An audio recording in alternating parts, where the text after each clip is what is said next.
Welcome, everybody, to the newest episode of A Better Conversation, a podcast put on by A Better Dallas.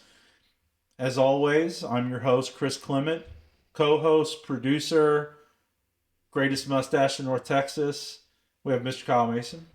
Howdy, howdy. Excited to be back post election, and we have a lot to talk about. Please like, subscribe, and share this show so we can reflect on pretty much all the failures. Yeah, Pretty much all the failures, but we can reflect on them together. That's what's important. We're all in this together. we can learn together. Yeah. We can learn from what happened together. Yeah. But yes, it's very important to the success of the show. Like, share, subscribe. The share is the real important thing, right? As much as I have fun sitting here with Kyle talking into a camera, we're doing this for y'all. We're doing this for voters. We want to better inform the public. We want y'all thinking about who you're voting for, why you're voting for them, why this stuff matters. Engage with us, engage in the comments, tell us topics that you want to hear. But, we really want to hear for you. Like, we're doing this for the good of the community, for the good of the county, for the good of whomever. Help us by sharing that with other folks.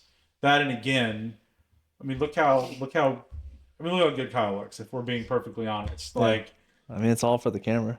it's all for the camera. I showered today. Wow.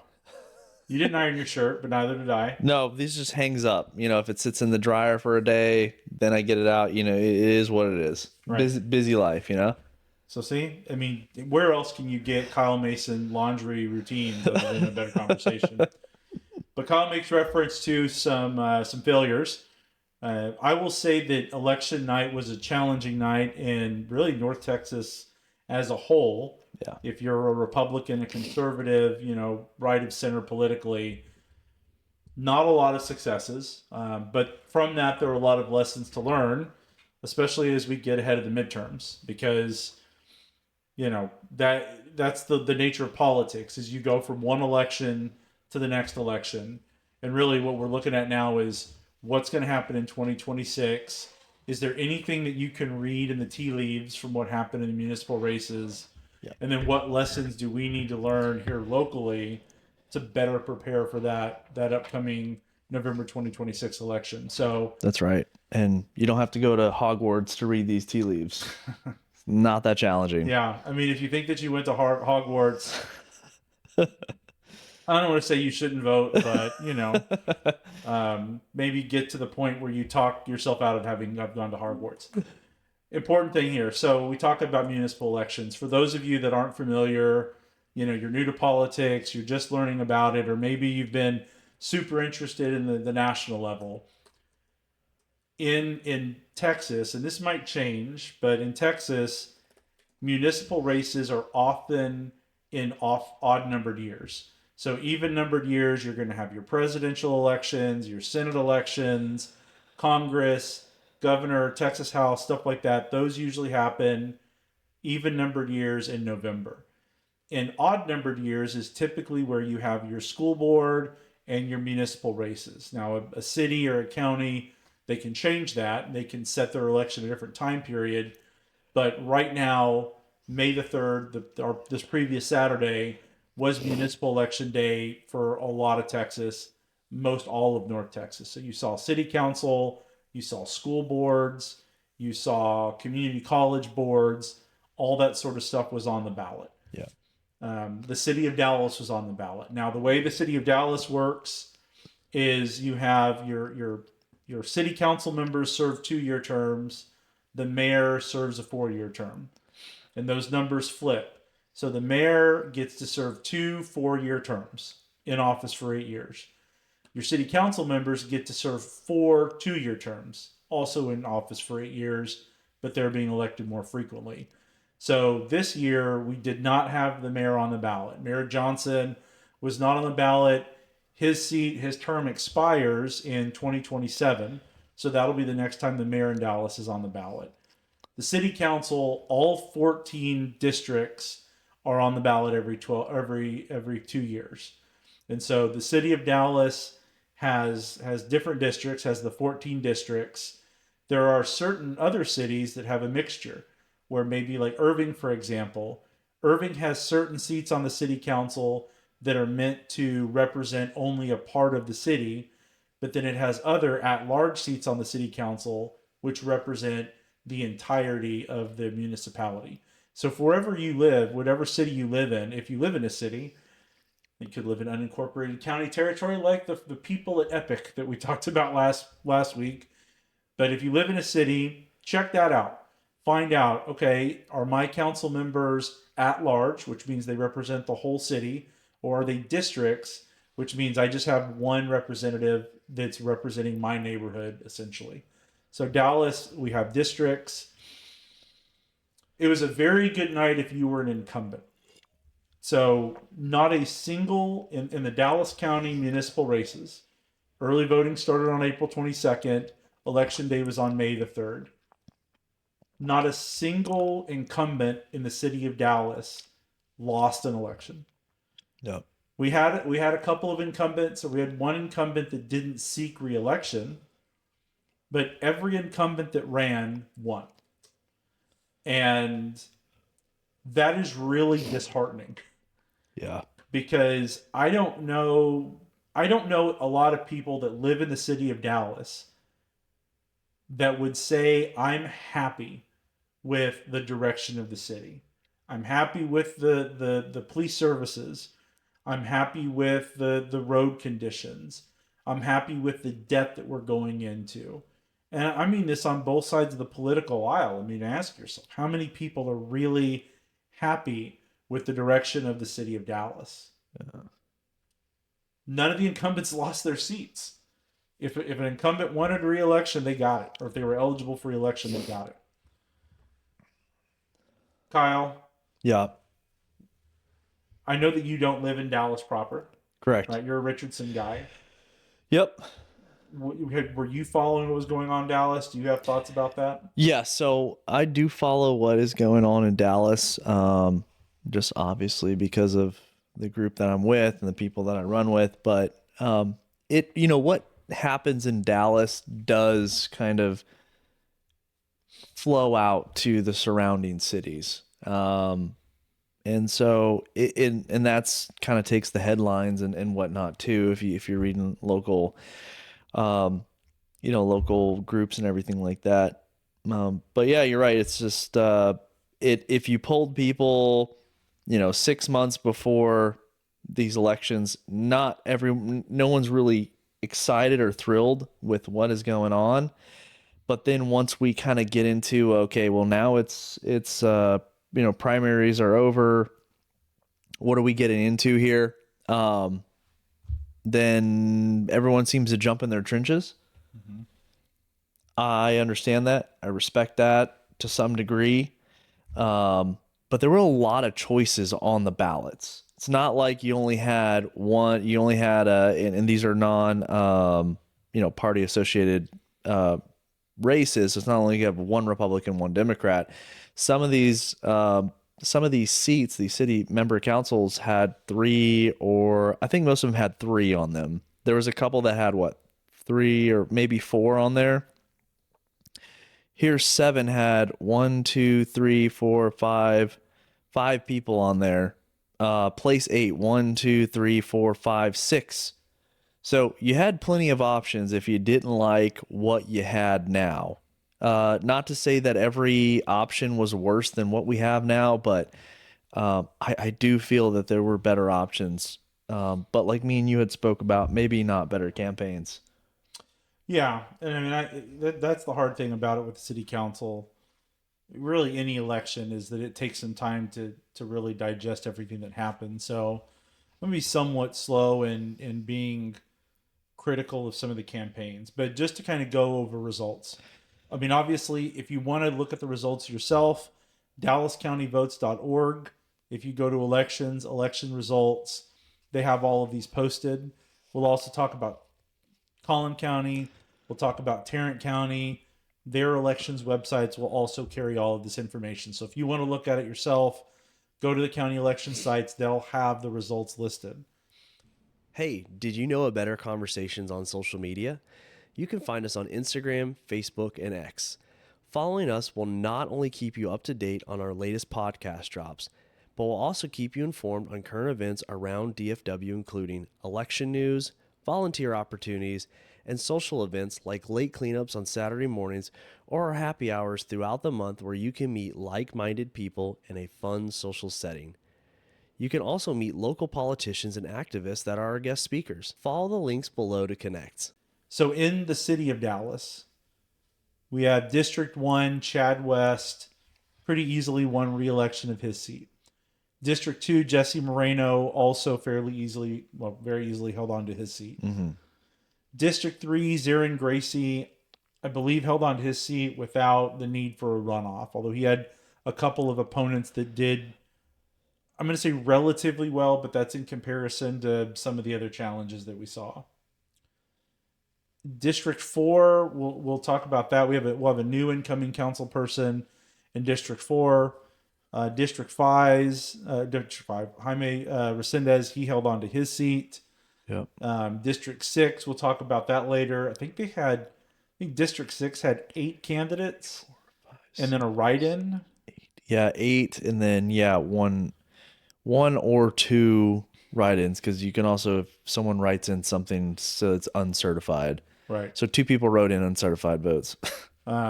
District 9, Paula Blackman held on to her seat. District 10, Kathy Stewart held on to her seat.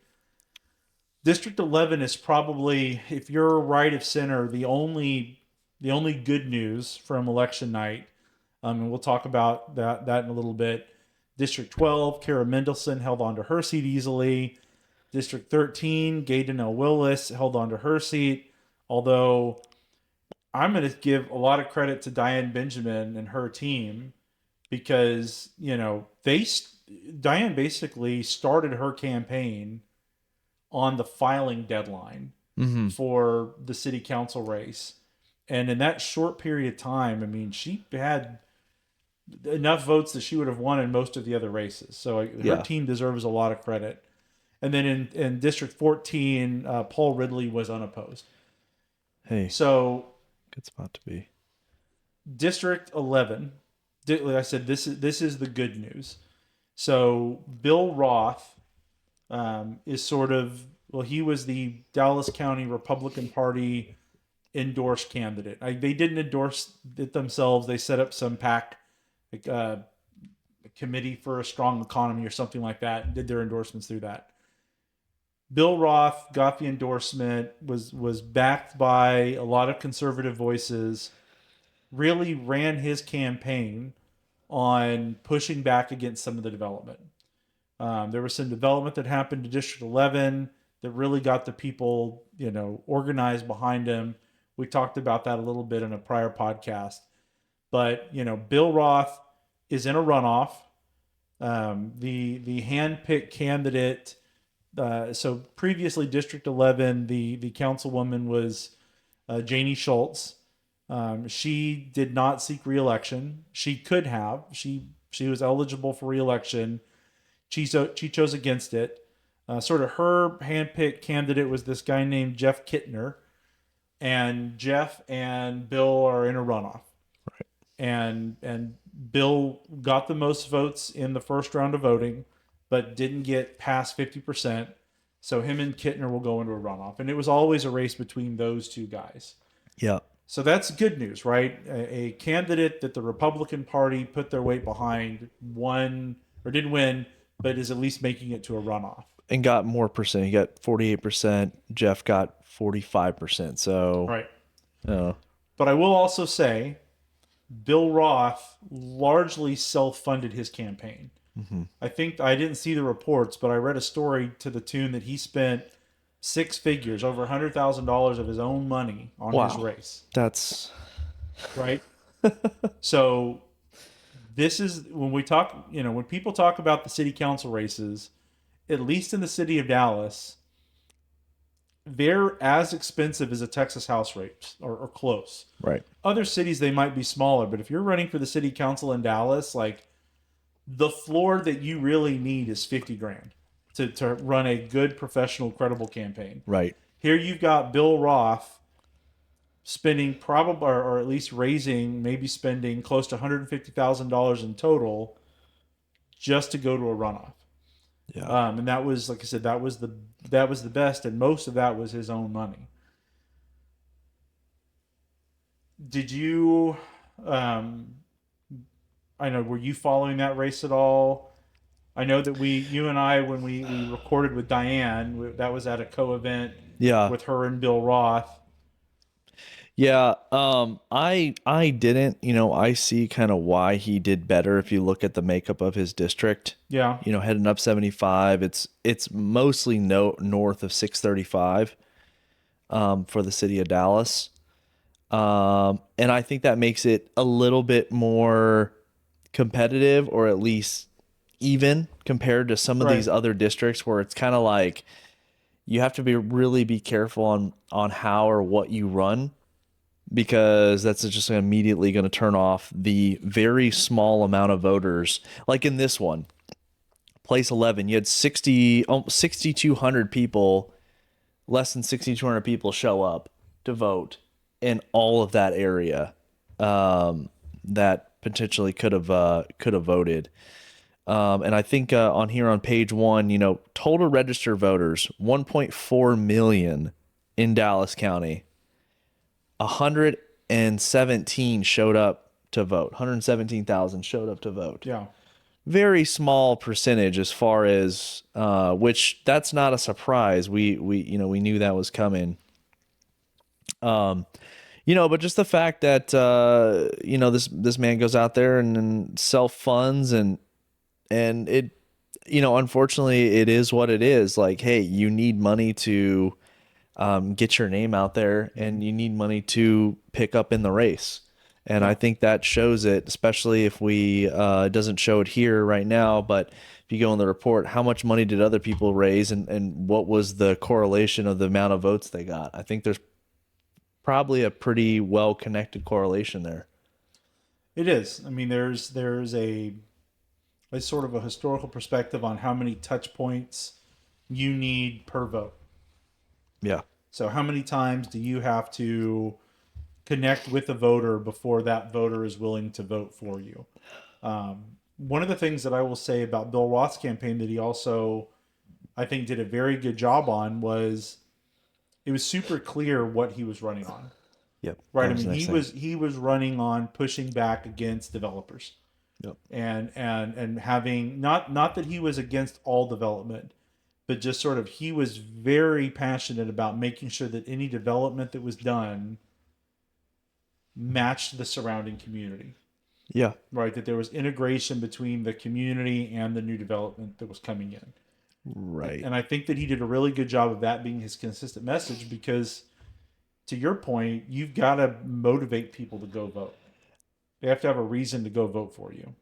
I don't feel that other candidates that pulled in way short had a very clear, concise message like, hey, this is my one thing that I'm very clear on. This is the one thing that I'm interested in, and I'm going to make sure that I get this thing done. It kind of seemed that a lot of the other candidates were trying to do kind of a big net situation where they're touching on 8 to 12 different topics and not really leaning into one, which I think politically, going back historically, is just it. People usually win on one or two topics, Right. and that's just the bandwidth of the voter. That's it. Especially a city council race. Especially city council race. And it's not a knock on voters by any means, but it's like I walk into the voting booth, and again, all these people aren't going to be on your ballot, but you walk into the voting booth and you're like, oh, what was it? It's like, no, but I know this one guy. If a new development's coming in, we're gonna see the sign posted for X amount of days. And we're gonna be able to talk about it and have our voices heard at the city council meeting. And if we all sign the petition that we don't, that's not what we're really looking for, our voices are gonna be heard. Right. There was a lot of people in a lot of these other districts that just kind of missed the mark.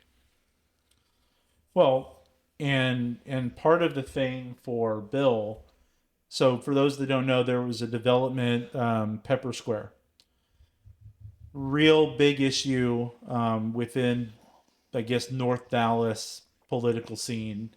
And Bill Roth is somebody that really took the lead on that. or he was very vocal in that. That was a big part of why he ran. That was a big part of his race, was Pepper Square and the new development that they're wanting to put in there. And Yep.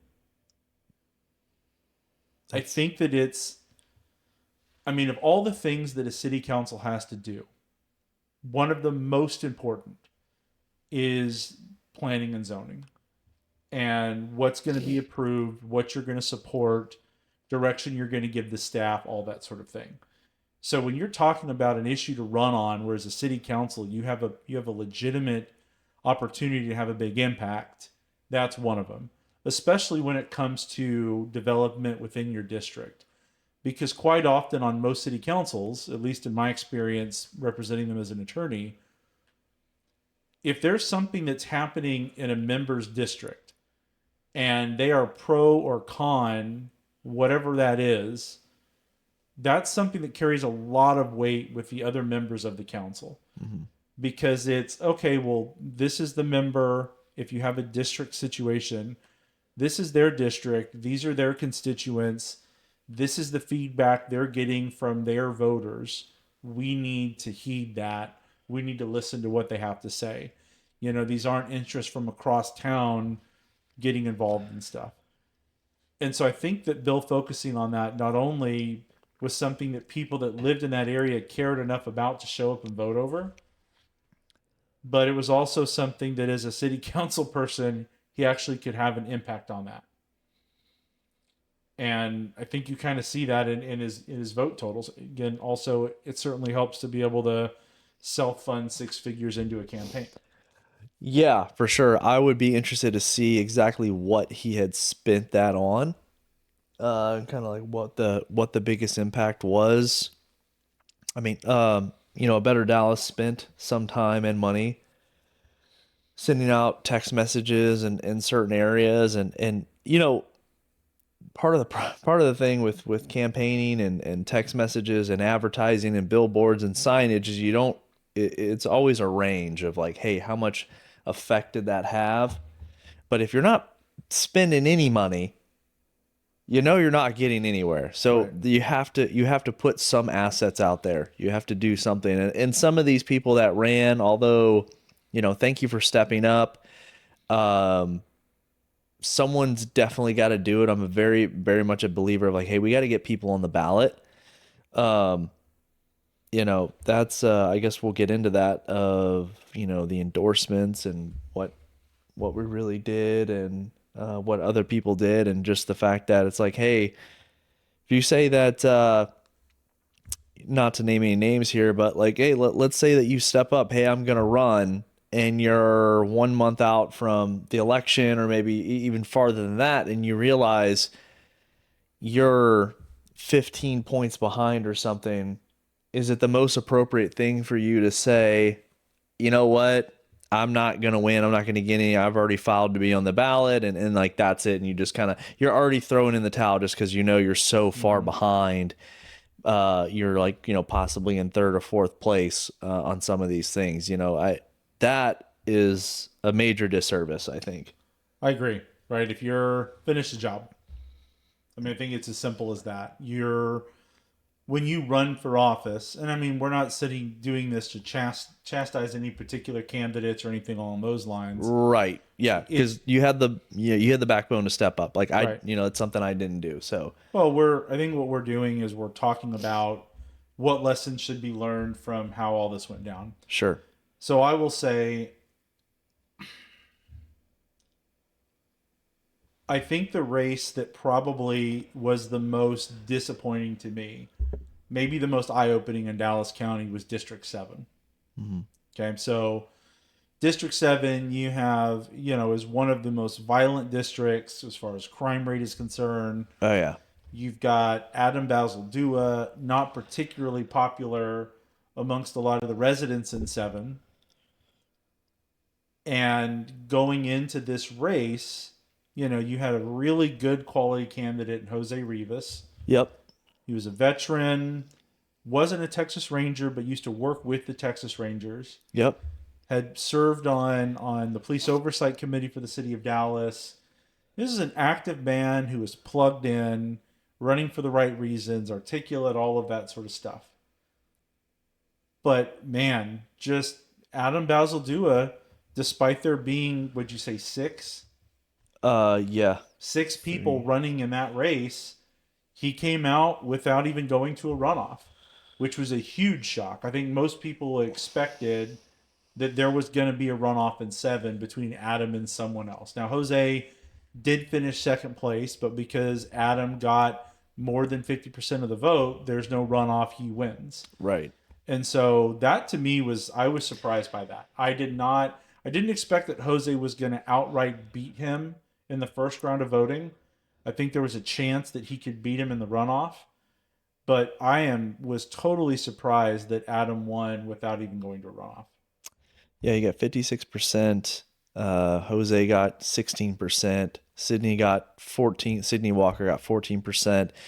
There was a 7%, a 4%, and then whatever else. But yeah, with all those people on the ballot, the votes get cut up pretty quick. But it seems that he had those big endorsements that we were talking about earlier.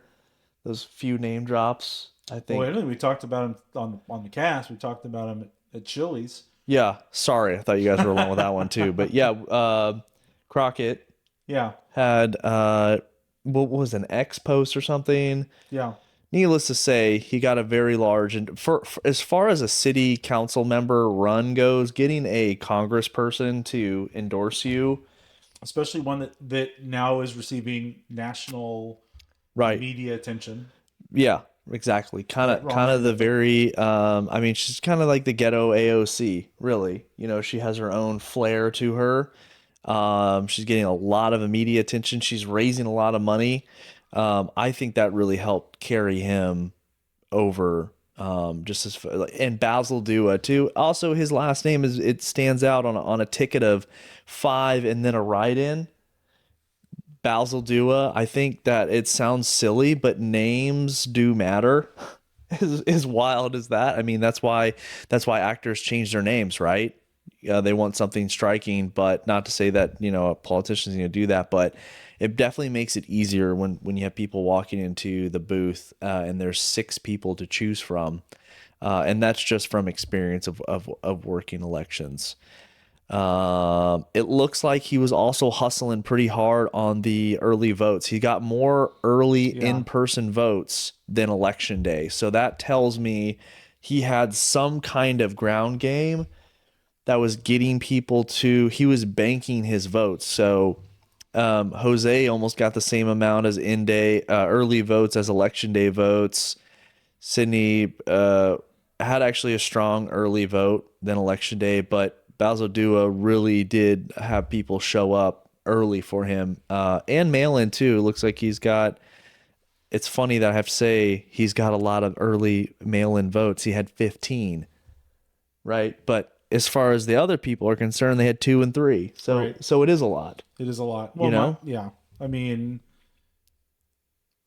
total votes cast in this district or in this place 7, 2,600. So to think that you couldn't connect with a couple large church congregations or something like that, it still just comes down to a matter of turnout, though. Right. I mean, that's the hard thing about it, is you still have to get those people to get to the polls. Yes. Because like we talked about to the start off to the podcast, how many people are really happy with the direction of the city? Not a lot. No. But then how many of them show up to vote, to your point of, less than 10%? Yeah. Oh, yeah. It's less than 10%. So, and I think that's is that just the city or is that countywide? That was county. That's countywide. That's the county. So, look, with 7, I think there's a couple of harsh realities that come from 7. Sure. One is that 7 is very blue. Yes. It is very left-leaning. And an endorsement like Jasmine Crockett's, if you're on the right, is laughable, right? If you're a Republican, yes, you're right of center, the idea of getting endorsed by Jasmine Crockett is laughable, and it's like, oh well, that's a good thing for us, right? I mean, yeah, let her endorse away. Right. She's she has her deficiencies. Right. Well, I think we learned in this race that like no, her endorsement carried quite a bit because Adam has had some more difficult races. I think he was pushed to a runoff in the last election, Okay. if I remember right. Like Adam has had some tighter elections in the past. In this one, he came out smelling like roses. Yeah. And I think that's something that, conservatives have to understand that yeah, some of these people that aren't popular with us carry a lot of weight. But I think the thing about the Jasmine Crockett endorsement that you hit on is, man, municipal elections are just about turning out the vote. Mm-hmm. Like that's it. Like if you're running for a municipal race and you think that you're going to put together this eloquent, you know, set of principles and all of these things, it's good to have that. It's absolutely good to have that so you know how you will act on the council. But if you're talking about voters, you just have to find like the one thing that's going to motivate people to go vote for you. Right. Because and I would say that was maybe something that never fully crystallized in District 7 is Yeah. why vote against Adam? Why do I need to get off my butt to go to the polling place and vote against Adam Basildua? I don't think that question was properly answered. And like you said, it's very blue. And like we know, for instance, the crime and murder situation, like in Fair Park and Cedar Crest, etc. But that's a tough sell in that district for someone to step up and be like, I need to work with the chief of police to get more rovers down there. Mm-hmm. I need to work with, you know what I'm saying? Like I have to get gang task force down there. I have to see if I can get the feds to do more DEA raids. If I can get ICE in there, if I can get, you know what I'm saying? Like right. that's not going to go over well. That's the answer that's needed. And the community might not like that. But the people that aren't committing those crimes, which is like 95% of that community, really should be receptive to that. Unfortunately, they're really not, mainly for propaganda purposes. And people like Crockett, just putting out bad information about what is actually the fix to these issues. So I think that's a tough situation for, let's say, somebody that wants to run in that district, but not actually answer the hard questions that everyone in that community is thinking, oh my gosh, what are we going to do? The right answer is not popular. Right. Well, and I think you were talking earlier about, trying to find a church congregation or trying to find some sort of group. It's still like, what message are you going to deliver to that group? You can go in front of all the groups you want to. Yeah. But if they can't leave there thinking this person is going to solve this problem, then what's the point? Right. They might think, oh, that's a very nice man or that's a very nice lady. Mm-hmm. But there may not, if you didn't say the thing or you didn't hit on the nerve for them that's going to get them to move, what good is having all of that other stuff? I really do, like I said, Bill Roth, I think, is a great example. Bill Roth had his issue. It was an issue that resonated with a good chunk of the people in District 11, and he had the money behind it to make sure that the message got out there. Yeah. And another thing about his situation too was unique. It's like politics is a very much like a time and place situation. He happened to come across this issue, Pepper Square, that kind of kicked off right at the beginning of early voting, and he seized upon it. It gave him that issue to run on. Right. No, go ahead. That's it. I mean, like that was it. Like, is there something that was in 7 or these other districts that like, hey, that was like your thing that you should have, grabbed it by the horns and made that like your your last, like, hey, a week out from early voting, this is the issue, but it encompasses and embraces so many other things that have been going on over the last 2 years. Right. And that's a great point. And I think it's also the point of, Bill Roth has been a part of the community, and he had built up a reputation for being somebody that was very serious about the property development stuff in Dallas. Mm-hmm. I mean, he himself had some issues with it personally that he had to kind of go back and forth with the city on. But then also he became a champion for some of these community groups that were looking to oppose some of these developments. He was vocal, he was organizing people, and I mean, at the end of the day, he built up enough of a reputation in his community where he had a strong base of support. He had people that wanted to support him, that wanted to help him, that wanted to push him across the finish line. And That's huge. that's really big, and that really helps. And so that's another thing when you're talking about candidates and being a candidate and being prepared to run. Man, what have you done in your area? What group of support, what base of support do you have? Have you been the head of the PTA? Are you involved in your HOA? Ugh, as much as that pains me to say about Boy. HOAs being positive parts of the community, they rarely are, but they do give you the ability to like work with your neighbors and work for your neighbors and show them what you would do for them. Yeah. I think that that's another thing that Bill had going for him, that some of the other candidates, they might have done that very well. I mean, I'm reminded of, when we had David Blewett on, and he talked about his first successful run for the city council when he was able to get elected in District 14, I think it was.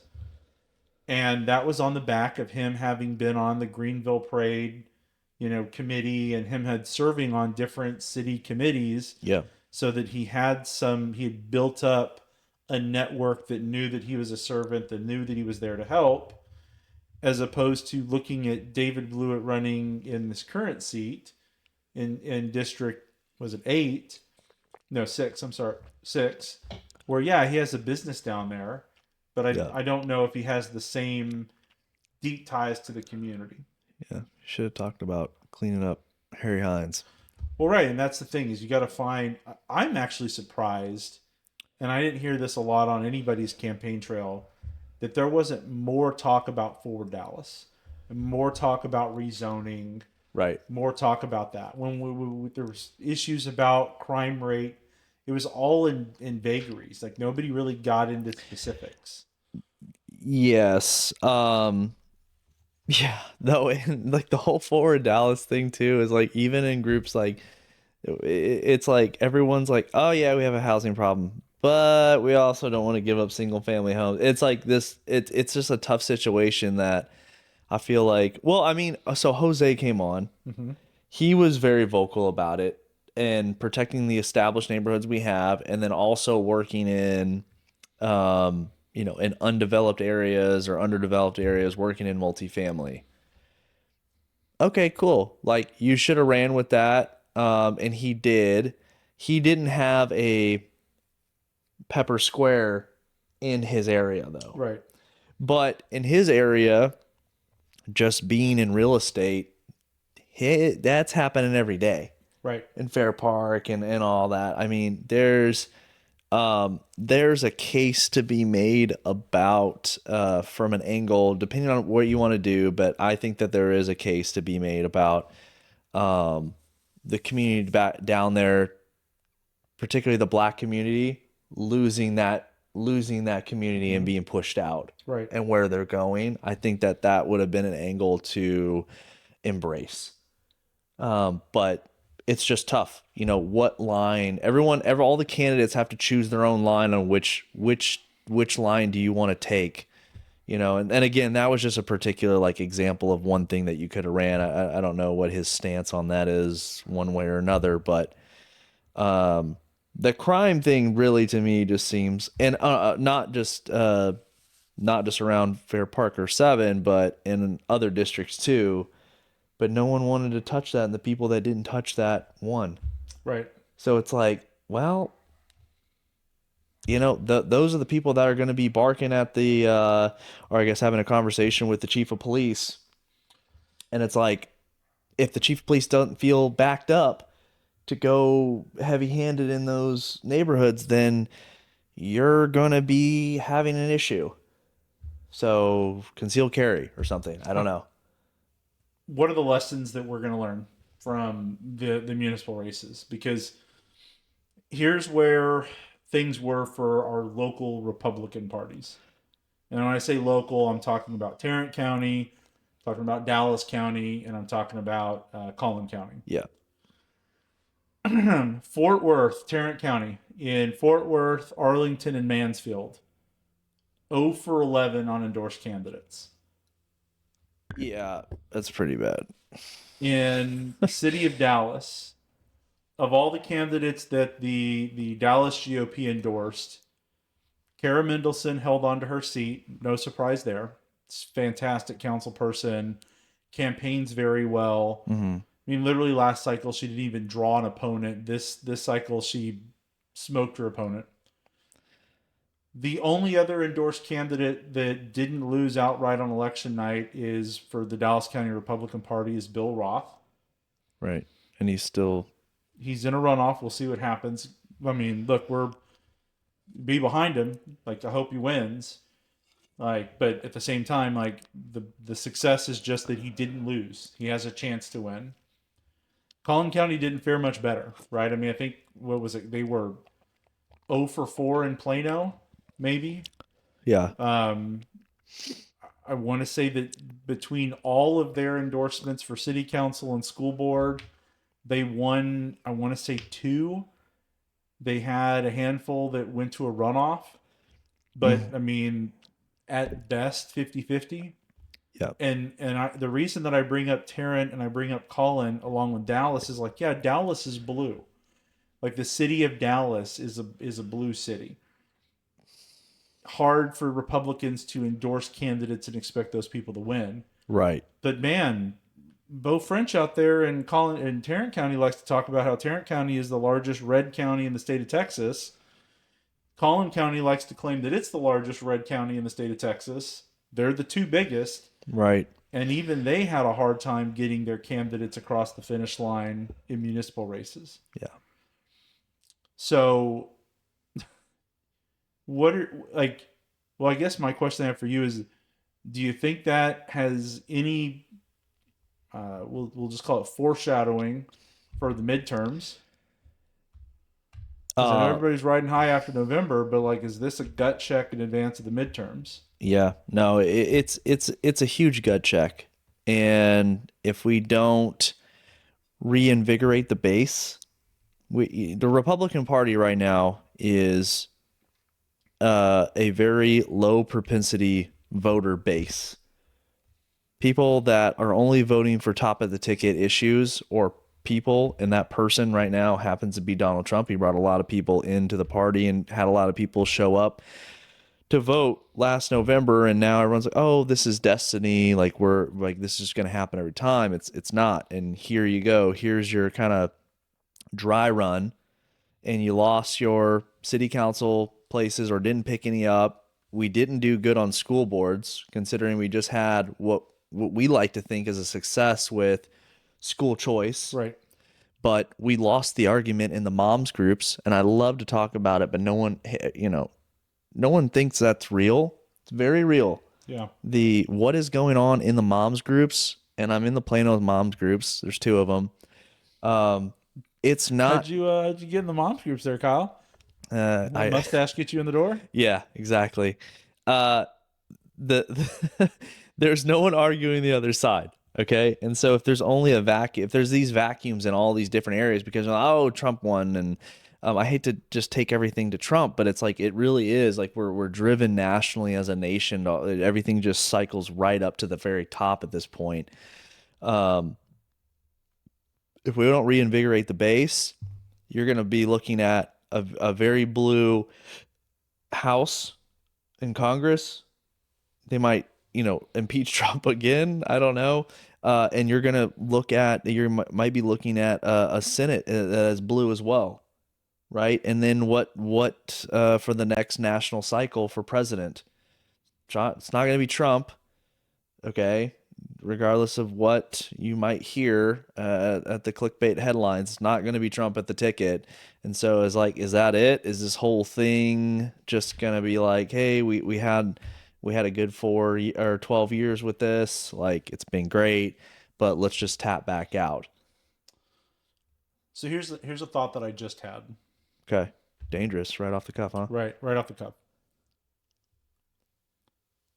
Is this a fundamental difference between, we'll just say, Republicans and Democrats, conservatives and liberals, however you want to split it? In that the political left looks at the government as the solution to problems, and the political right almost views government as largely a hindrance, but it's certainly not who we look for to solve our problems. Does that sort of, I mean, could that be part of the explanation as to why you're going to see a higher Democrat turnout across the board in any of the races at any level of government? They're more just government focused versus, yeah, you know, Republicans will tune in for the national race every 4 years, Yep. maybe somewhat to the midterms. But because government is not the end all be all solution for us, it's just not something that we put as much of a focus on. It's just not that big of a part of our day-to-day lives. Yeah. So you miss out on things like the midterms, or not. You miss out on the midterms. You miss out on the municipals. Yeah. I think that's fair. And that was probably the way that you stated it was probably more true before Trump. I do think that there's a larger and larger amount of Republicans that are looking to the Republican Party.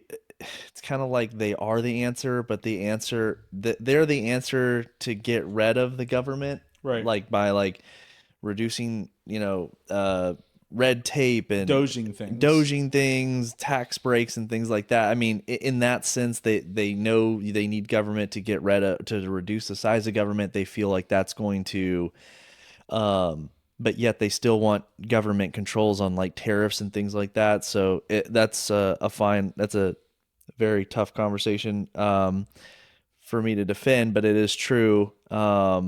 But yes, I would say in general, that idea is correct. That Democrats very much look at government as the strongest source of fixing their issues. Where fundamentally, I think Republicans are like, individuals and even individuals can fix their own issues for the most part if given the proper environment. Yeah. I mean, I've always just sort of wondered about that because it is sort of peculiar that even in a state like Texas, even in a county like Tarrant or a county like Collin, you'll still see the municipal government be of the larger cities there Yeah. much more leaning to the left, moderate at best, Yep. as opposed to, I mean, being hardcore conservative. I mean, Collin County has all but one of their electeds are Democrats at the state and the federal level, but yet the Collin County Republican Party went 0 for 4 on the Plano City Council. Yeah. So that's just a random thought that I had. Some of the lessons that I kind of wonder coming out of these races. One of them being, and I want to preface this by saying that this is not in any way meant to be negative towards any of the people that ran for office. But I do wonder if some of the candidates would have benefited from preparing themselves better to run the race. Sure. And I'm going to call this the Shadur Sanders lesson. Okay. So that didn't sit with you. So Shadur Sanders, Deion Sanders' son, went to the University of Colorado, was in the NFL draft. Deion was selling him as going to be one of the best, if not the second best quarterback in the NFL draft. Okay. All the NFL commentators are expecting Shadur Sanders to be maybe a top 10 pick in the draft, first round pick. Kid slides all the way to the 5th round, has several quarterbacks selected before him. And, had some things he needed to work on the field, but he had a big attitude problem. Sure. Ran a lot of teams away. They just didn't want to mess with him because of his attitude.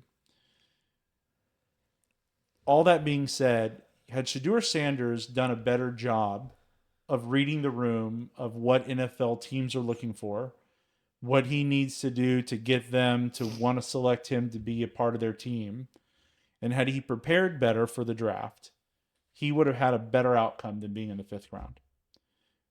We have a lot of candidates that I think that ran across North Texas that are wonderful people but probably would have benefited to preparing themselves better to run for office. Yeah. After a loss, I mean, even I'm sure you think about it too. If you lose a case or if you didn't pick up that client, I know when I don't pick up a deal or like an appointment goes wrong, I'm like, I could have prepared better for that. Maybe that's true sometimes, maybe it's not, maybe it's just us beating ourselves up. But in this particular instance, 100% that definitely could have been done better. I also think too. I mean, these are essentially volunteer situations. Right. So I really do think that like the Republican Party needs to have a better infrastructure stayed in place, like mothballed in between each election and ready to like crank back up when the time is needed. And essentially the party would be there as like, okay, cool, you're ready to run, like let's help you out. We have all these resources. Yes, the candidate needs to raise money and needs to get good at that, but like, hey, here's a few people to help you out with your campaign. Here's this, here's that. Like an actual infrastructure network of like, here's a halfway decent candidate that's ready to make a good run at it. Here are the things to help. Other than going to people for endorsements, I really don't see much. I feel like a lot of candidates are just kind of like, hey, what do you think? And like they're getting a bunch of advice from a bunch of people, Right. but nothing really like super solid. And they're just kind of, bumbling through the woods in the dark. I think I think that's a great analogy. Like bumbling through the woods in the dark. They have a destination and they're courageous enough to set out on the journey to try to get to that destination. But whether you actually accomplish that depends upon if you have the tools and the skills to make it through the forest. Right. Do you have a compass? Do you know how to read it? Do you have something to light the way? Like some of that stuff is tools, some of that stuff is skills. And I agree, one thing that I would like to see done better by the Republican Party, and this could be on a state level, this could be on a local level, is do a better job of helping to identify and develop possible candidates, not to pick winners and losers. Right. I don't think the party's job is to pick winners and losers. Right. But Yeah. I do think that it is the party's job to build a bench of potential future candidates. And so, say like as Republicans, I feel like we're in a really good place on the national level on that front. Yeah. Right. I mean, you've got people like J.D. Vance, you've got people like, DeSantis, you've got people like Marco Rubio and Nikki Haley and Tim Scott and Rand Paul. You have this generation of Republicans that have gotten a lot of very real practical experience. You can throw Kristi Noem into that mix, whatever. Like they've got a bunch of real good practical experience. Mm-hmm. Yeah. And they're developing themselves to take that next step into the presidential space. Yeah. Or into the Senate or something along those lines. The same kind of bench can be developed at the local level. Hey, here are people that, like, for example, okay, let's say that after the election is done, you've got Kara Mendelson, Kathy Stewart, and Bill Roth are all on the city council. Those people get to appoint other people to be on commissions. Wouldn't it be great if we had a Republican Party that was helping to identify people that might be able to serve on those commissions, Right. so that that person could develop, they could develop a bit of their resume, they could develop a bit of their network, so that when Kara rolls off the city council, there is somebody to step into that position. And wouldn't it be great if when Kara rolls off the city council, and I'm using Kara Mendelson purely as an example. I am No, you said not, it. no inside baseball. And I'm also not trying to push Kara to do anything. Yeah, I'm just using her as an example. I got you.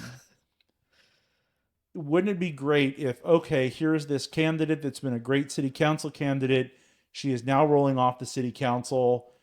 We now have her running for the Texas House or the state Senate or the county court of commissioners or something to that effect, to where we're continuing to develop candidates, develop their careers, help them take those sort of steps Right. to the point where, we have a bench, we have people they're following. We have a farm system like baseball, or like the military, or like an apprenticeship in electricians, or it's exactly. like they're your next, like, here, you're up, next man up, like, here you go. Right.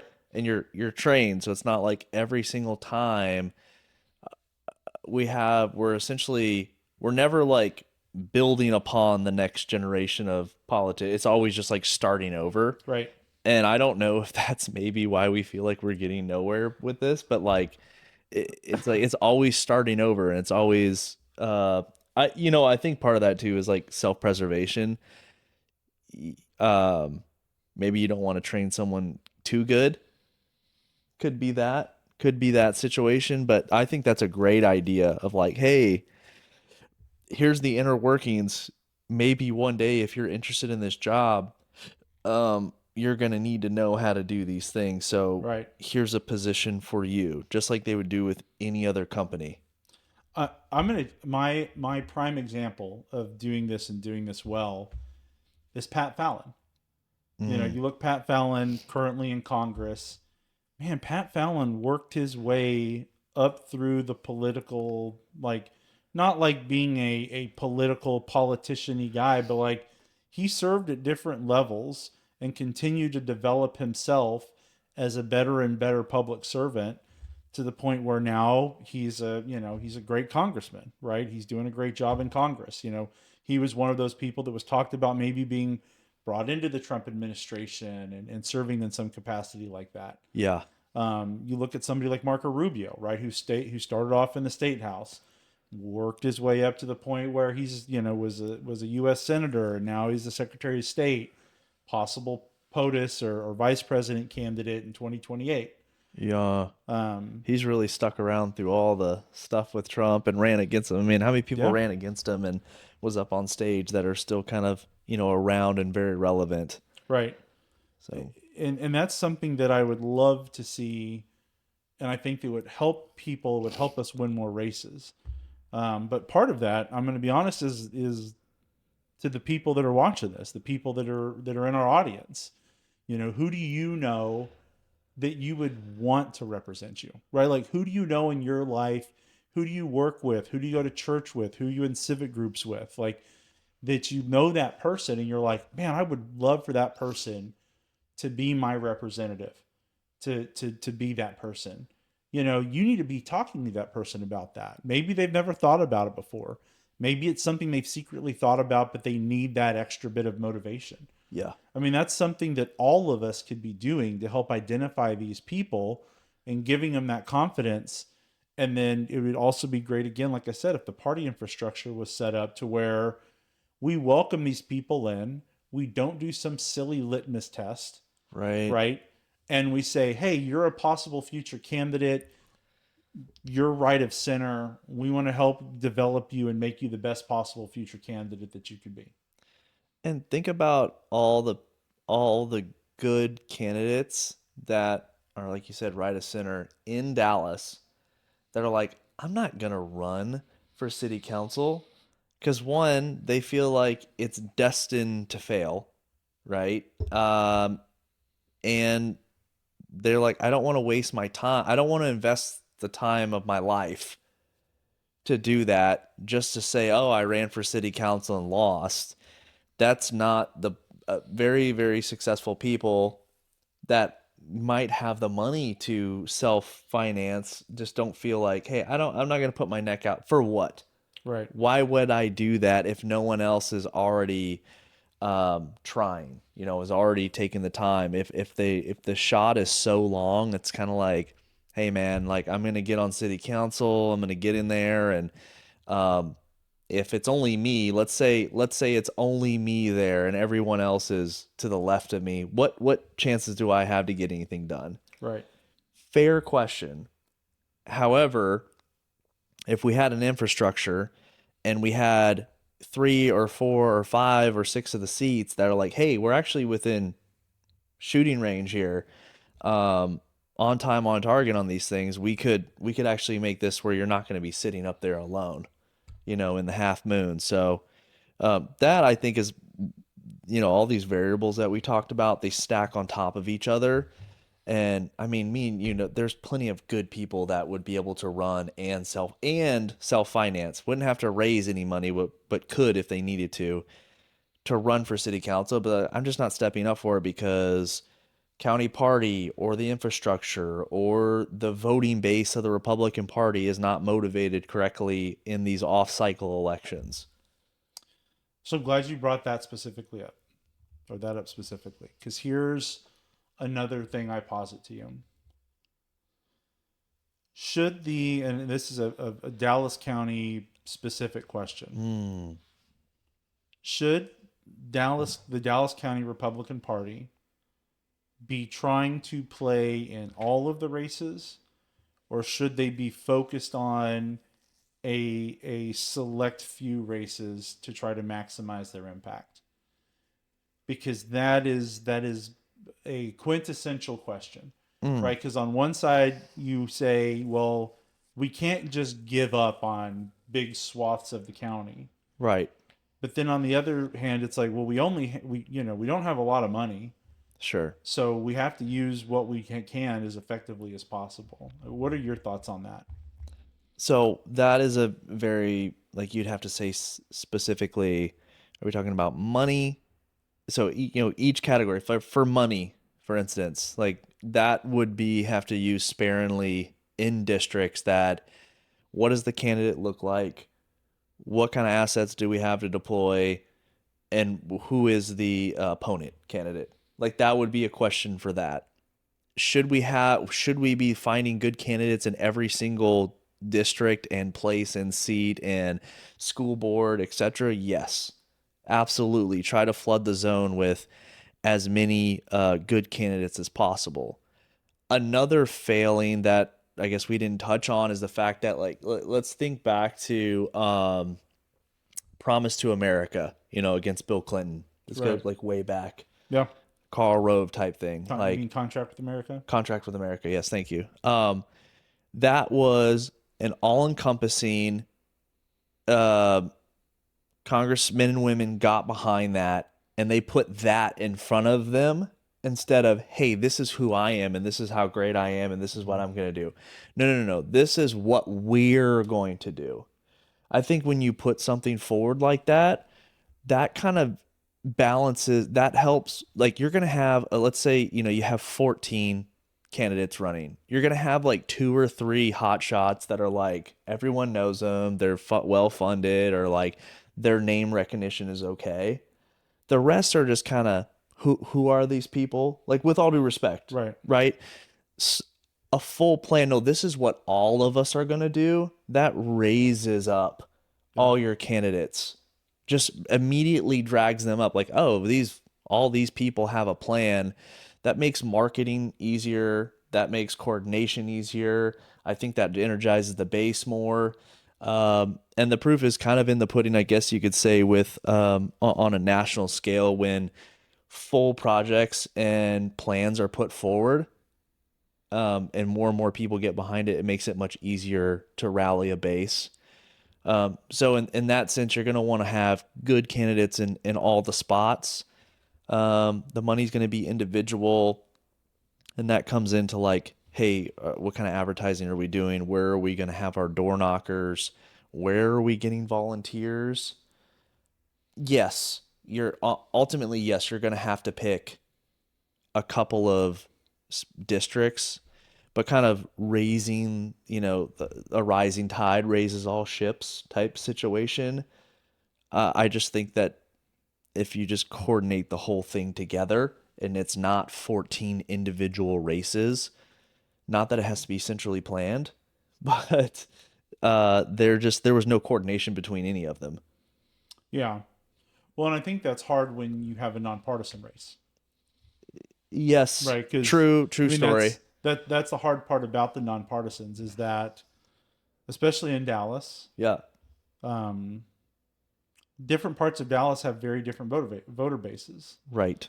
and so it's difficult, right? Like we said, in District 7, the Jasmine Crockett phone call completely bolstered Adam Basil Dua's. Right. That's Jasmine as far as left can be, bolstering this race, versus you have somebody like Gay Donnell Willis that she does her best to run as close to center as she can when it comes time to campaign.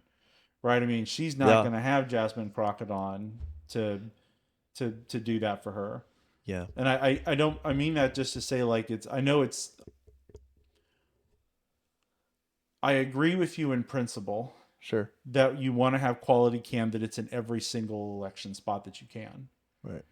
I also think it's very difficult as a party to recruit a truly quality candidate to run in a seat that you're not going to put resources behind. Right. And you I mean, have to that's, tell them that you too. have to tell them that, and and if you are somebody that is a really quality candidate, Yeah. Why? Like why? why run? The Hey, only you're telling me you want me to run, but you're not going to support me. Yeah, we're gonna You give you an know that I'm going to endorsement. take a loss. Well, the only reason that they like, for instance, if they're like, oh, next cycle around, oh, seat, place seven's really competitive. Well, you don't even live in place seven, Right? so you're not gonna run in that. Really, you're gonna run. You're gonna run where you live. So like, Yes. if you want to be a part of this thing, you're gonna need to, or it's like, okay, fine. Like, let's say that place seven's like never, it's never gonna happen. Okay, well, like, where's another? Like, can we get you on a school board? Can we get you on a, like, if you wanted to serve, like, if that's your jam and that's what you really want to do, there's other publicly elected offices that may be overlooked, or maybe you have a better shot, or maybe you have a better story that would resonate better there than this. Um, but like, what phone number do you pick up and call? Like, hey, I'm ready to run. Like, this is my Right. story. This is what, there is none of that. Like, you're just in the dark, Yeah. feeling around. No, I mean, yeah, and that's going back to your original analogy of going through the forest in the dark. That's where candidates seem to be right now. Yeah. And so, it's just, we have candidates running in 14 different forests. It's like, you know, how many of them can we get to give them supplies that they need to win? Um, And there's just no money. and there's just not the money there to do it. So, again, we're talking about here, why do we having these problems? Why are we losing these races? And we're talking about candidate quality. Again, we're not criticizing the candidates that are there right now. Right. We're not saying that we didn't have good people that were running in these spots. Yeah, that's not why they didn't pick up their seats. Right. We might have candidates that maybe aren't fully developed. You might have candidates that didn't have the resource. A lot of them didn't have the resources. Yeah. And so it's just a matter of like, well, how do we fix that in the future? What do we do in the next election session? Because I mean, look, some of these candidates, they may run again. They may come back in 2027 to run in these races. And I'm hoping some of them do, I do too. because just like the few times that I spoke with them and everything, I'm thinking, like, when I look at them, I get a vibe. I'm like, yeah, I could actually see this. Some of them, not so much. Right. fair. Well, and then that's the question. It's like, okay, so for those candidates, what do you do to qualify yourself more? What do you do to develop yourself more between now and the next election? Yeah. And so this is kind of for me the last sort of lesson, to take away from this is I feel like our current, and this isn't county, this is at all levels. Yeah.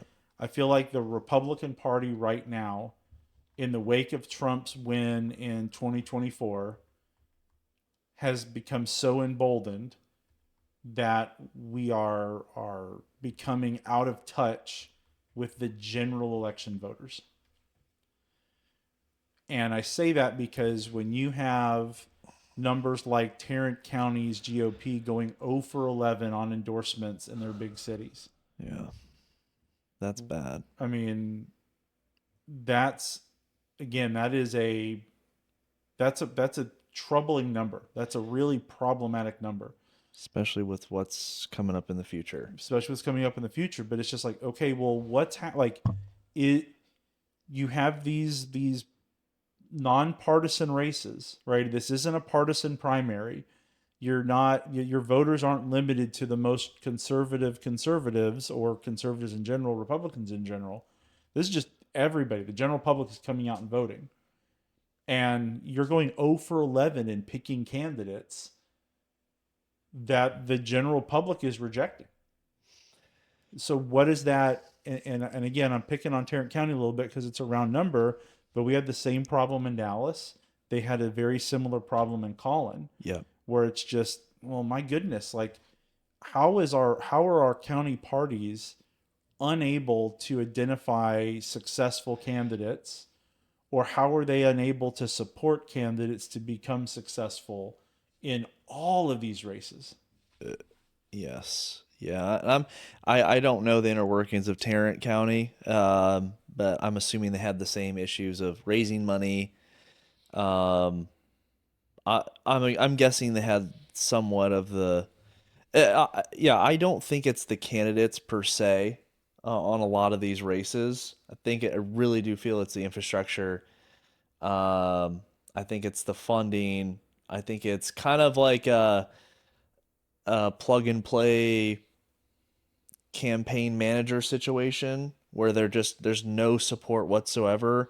Um, Obviously, bad candidates aren't good, but just a candidate with the right campaign manager and proper like campaign can go a lot farther than a really good candidate with no campaign manager or management, let's say, not manager, but management of some type, or campaign support, I guess you could say.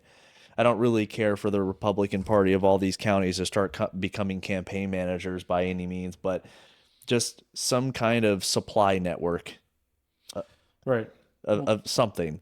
Well, again, because that goes back to picking winners and losers, right? Yeah, If all of a sudden the county party is stepping in to be the campaign manager, well, they can't be the campaign manager of every candidate in the race or 3 or 4 candidates in the race. right. Yeah, So yeah, you yeah. end up with the county party picking winners and losers. But yeah, so that's interesting. So your takeaway is more just purely, the reason that we're having this sort of seemingly systemic problem with, Republican backed candidates in municipal elections is, defects in the support structure. Yeah, yeah, almost strictly administration issues. I mean, and I like place 7. I like to talk about because we talked to Jose. He's very well spoken. I think his messaging could have been stronger, but again, it's a very tricky spot that he's in that place with the problems that they have with crime and how to handle it. And then in the backdrop, now you have a congresswoman that's very loud, very opinionated, and very stupid that is now endorsing Basil Dua. And I'm not like that's the truth. I mean, Yeah. that's the truth. Yes, she's educated. Yes, she is a lawyer. But still, but this is actually what, just real quick, this is actually what pisses me off about her is she's actually not dumb. She's actually smart, Yes. and she's plain ghetto. Right. She's code switching. That's what's the most frustrating thing about it is that get her off the camera, and she probably doesn't slur her words. She Right. doesn't use profanity. She's probably very well spoken. Um, but she's pandering to her base that she looks down on, and so she has to talk a certain way. It's a very liberal thing to do, It's is very talk. cynical. Yes. And that's actually what was very frustrating whenever I hear her talk, because I'm like, that's not you. And I know that, you know that. But like, I think Jose, with the proper infrastructure, I think that he could have at least brought it to a runoff, Right. especially with the Sydney Walker pulling almost 15%. And so I think that's something that, I mean, we kind of talked about that almost the month that you and Haley were like, hey, we're gonna do a better Dallas. Right.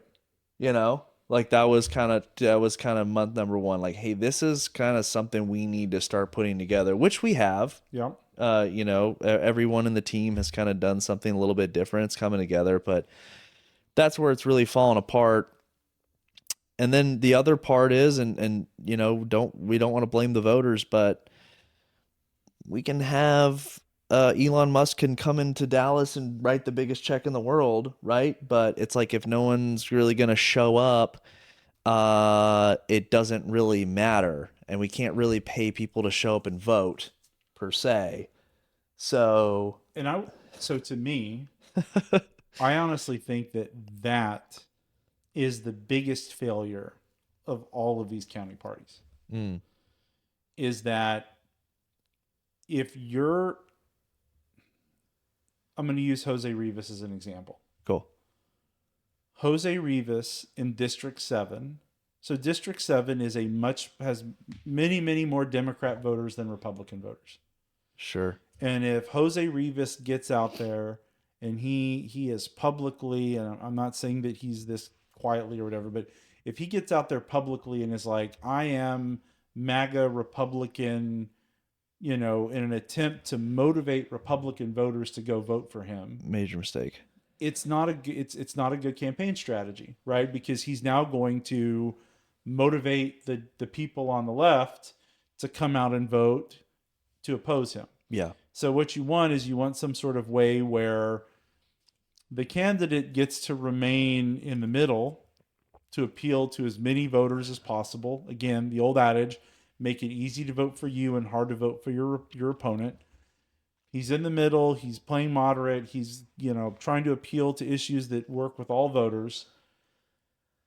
To me, it's the Republican Party's job to put in the time and the money to get to Republican voters in those districts to go vote.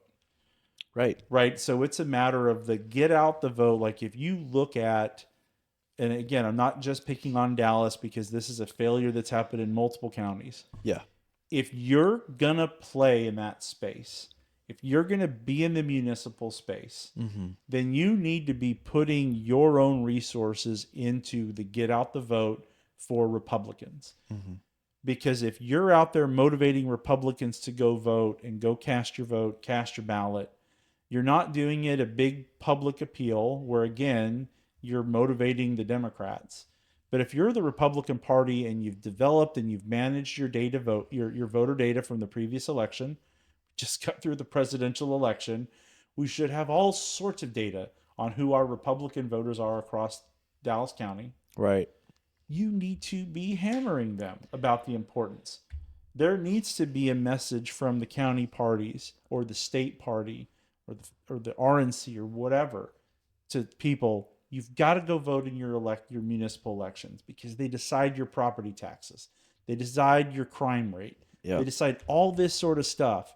And as Republicans, you have to be as passionate about voting for those things as you are about voting for the presidential election. Yep. And you just don't see it. You see these endorsements that gets made. You see a lot of talk about stuff, but at the end of the day, you don't actually see the rubber meeting the road. Yeah, 100%. And actually, actually would. This is a weird thought that I just had too. I would actually like to give the Congresswoman some credit for I mean, how many congressmen gave endorsements to local candidates? Right. They are one of the, they are okay. It was like the Cruz campaign went out of their way to give us access to the things Right. to help other people. Right. And obviously we were door knocking for him, right? But that helps other candidates. Crockett didn't need to do that. Right. Crockett is paying back into her party, but our congressmen and women are nowhere to be found. They don't want to. They don't want to endorse a person that will lose or might lose, or it's a close race, or it's unclear. Um, and we saw that a lot nationally too. Mm-hmm. Certain people didn't want to endorse certain Senate races that ended up being a point and a half, Right. or give them money. That was a point. I mean, Wisconsin comes to mind. I think that was one that the Senate didn't want to give him any money, Right. and he lost by a point and a half or less. Uh, I mean, those things go on. I feel like the higher you get up in this world of politics, the more of the responsibility you have for every candidate in your district that's running Right. to at least provide into some kind of network and supply system of like, hey, this is what we have, we can offer you. Even if you're not going to endorse them, just to give them data or give them the infrastructure to be able to do something. I think really we should maybe make that into something with the Republican Party of a peer pressure system and eventually that will just become, hey, that's just how we do business. Like, I'm the senator of this state or I'm the congressman of this area. I might have to leave Washington D.C. every once in a while, or not leave Washington D.C. every once in a while and just make an endorsement or something on X. Right. Like, fuck. Well, look, I'm gonna compliment two different folks that do this really well. Ted Cruz, to your point, very generous with supporting down ballot candidates in the 2024 election, Yep. as was Governor Abbott in 2022. I mean, 2022, he was very generous with supporting down ballot candidates. Yeah. He was also very generous across the state in 2022 and in 2024 supporting certain House reps. Now, he was doing it more because he was promoting school choice. Sure. And these were school choice votes. Yeah. But that's to your point. When you're a top of the ticket person, you, number one, have top of the ticket fundraising. So you usually have a war chest. That's where all the money's going. And you also have top of the ticket media attention and name recognition and all those sort of things. So if you get, if Republican voters, I'm just using this again as hypothetical, if Republican voters in District 7 got a call, got an email, got a text message, whatever, from Governor Abbott imploring them to go vote for Jose Rivas for X, Y, and Z, that's going to have a real impact on Republican turnout. Oh, yeah. Now, the danger is obviously on the flip side is that when the political left realizes that this is happening, it spurs them on too. Sure. Although we say that did because Jasmine Crockett endorses Adam Basilou, and I don't think that Jose had a counterpunch from another Republican to come in to do that. Right. But,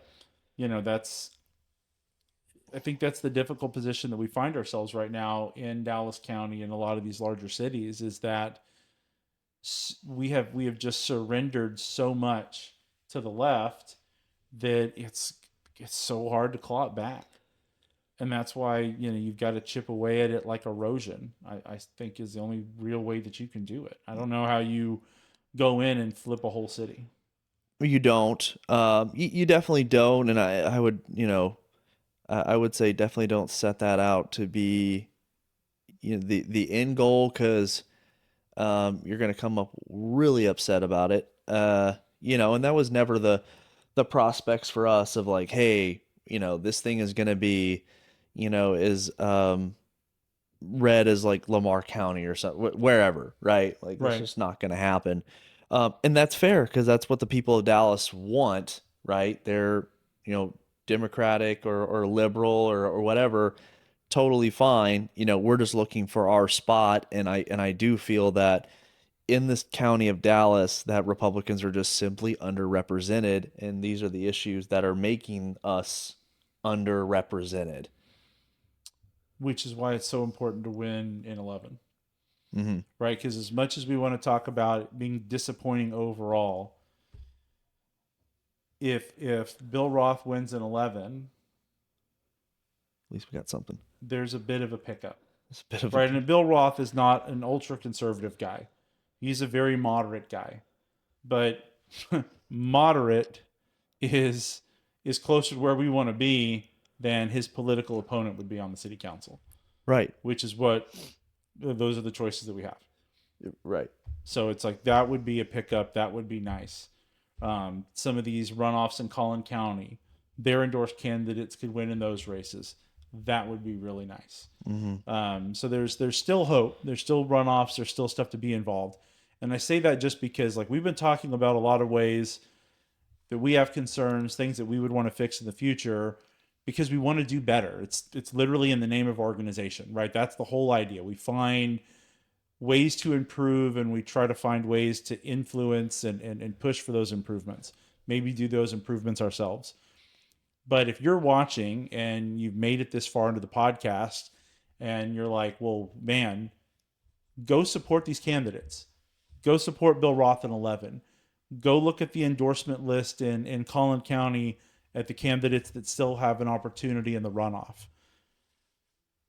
It matters. I mean, the stuff that's going on up in Collin County, we talked last week about the epic development out in the unincorporated county land. Mm-hmm. If there's stuff like that that you don't like, getting involved in local government is the way that you have an impact on that sort of stuff.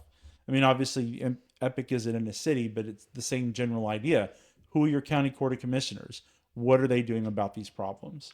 Who do you have on the school board? What are they doing to make sure that the school systems are going to be able to respond to school choice in a good way?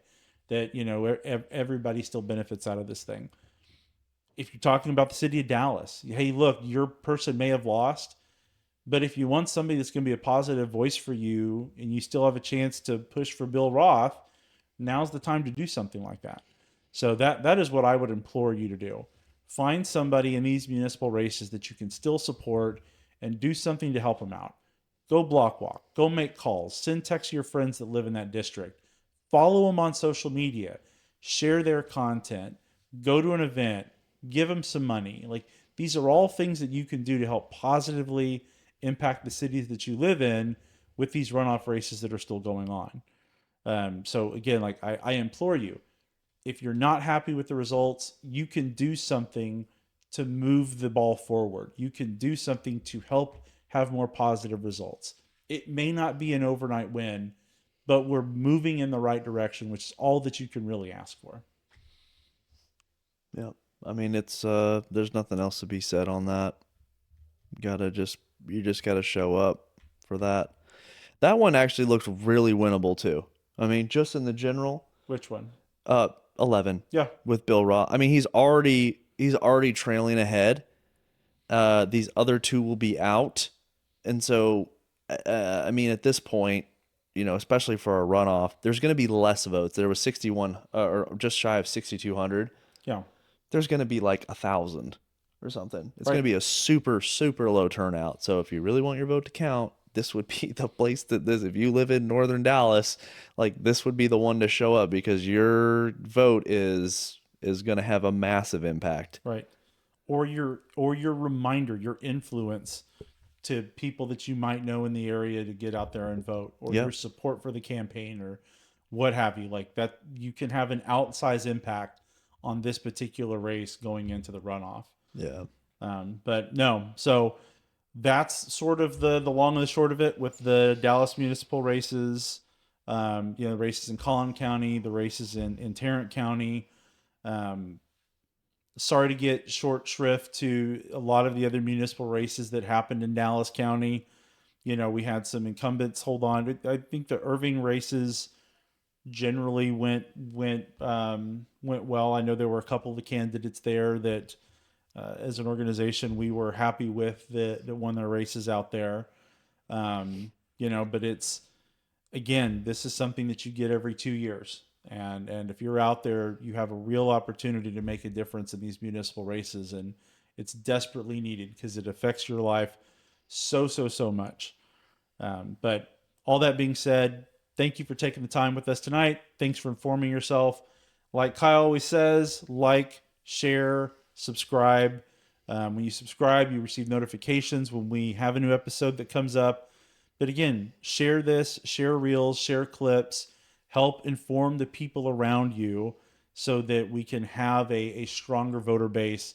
We can have a more informed citizenry, and we can actually be moving the ball forward in our North Texas communities. Absolutely. All right. Thanks for watching. Have a good night. Thank you.